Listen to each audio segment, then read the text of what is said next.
Bonsoir Fabien. Dans le secteur public, c'est équilibré. Dans le secteur privé, il y a un écart en faveur des hommes. Mais la principauté figurerait parmi les 10 pays les plus égalitaires du classement. Quand je vous dis ça, votre verre, il est à moitié plein ou il est à moitié vide ?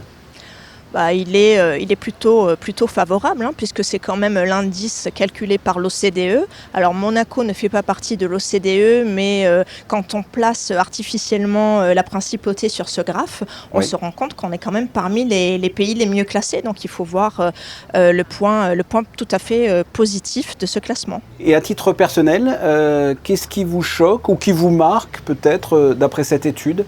Quand on rentre un peu plus dans le détail, moi ce qui m'a marqué, c'est les 32 € d'écart en salaire horaire.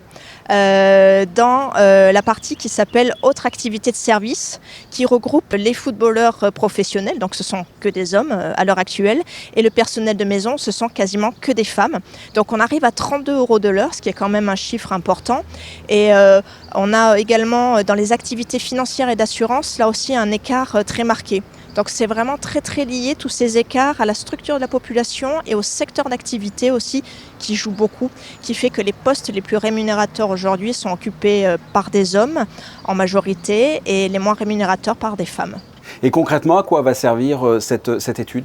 Cette étude, pour nous, c'est un point de départ. Ça nous permet de dresser un constat de la situation à Monaco. Je rappelle que c'est une étude qui avait été demandée par le Comité pour la promotion et la protection des droits des femmes dès son installation. Donc c'est important de disposer de chiffres objectifs de manière à pouvoir prendre des mesures adaptées. Et puis c'est aussi important parce que ça permet de poser le sujet sur la table publiquement, puisque l'entièreté de l'étude est accessible sur le site internet de l'INSEE, et donc tout un chacun pourra y accéder, pourra regarder les chiffres, se faire sa propre idée. Donc c'est aussi ça, faire avancer les droits des femmes, c'est poser les sujets sur la table, en parler et qu'il y ait une prise de conscience collective. L'objectif aussi, c'est peut-être d'éduquer, entre guillemets, et d'aller peut-être prêcher la bonne parole auprès des entrepreneurs dans le privé suite à cette enquête ? Effectivement, la sensibilisation des entreprises fait partie des suites qui vont être données, puisqu'on va inciter les entrepreneurs à faire un questionnaire d'auto-évaluation pour savoir un petit peu comment ils se positionnent par rapport à cette question de l'égalité au sein de l'entreprise.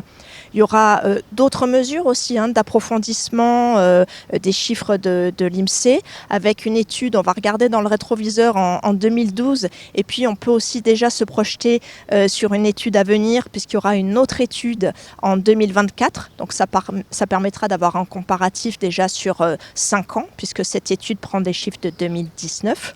Autre mesure sur laquelle moi je voudrais mettre l'accent aujourd'hui, c'est la sensibilisation et l'éducation des jeunes à l'école, et en particulier des jeunes filles, puisqu'on se rend compte qu'il y a des femmes qui sont complètement absentes de certains métiers, de certains secteurs d'activité, et donc c'est très important de faire prendre conscience aux jeunes filles qu'elles peuvent faire n'importe quel travail, n'importe quel emploi, et surtout qu'elles peuvent accéder à des hautes responsabilités.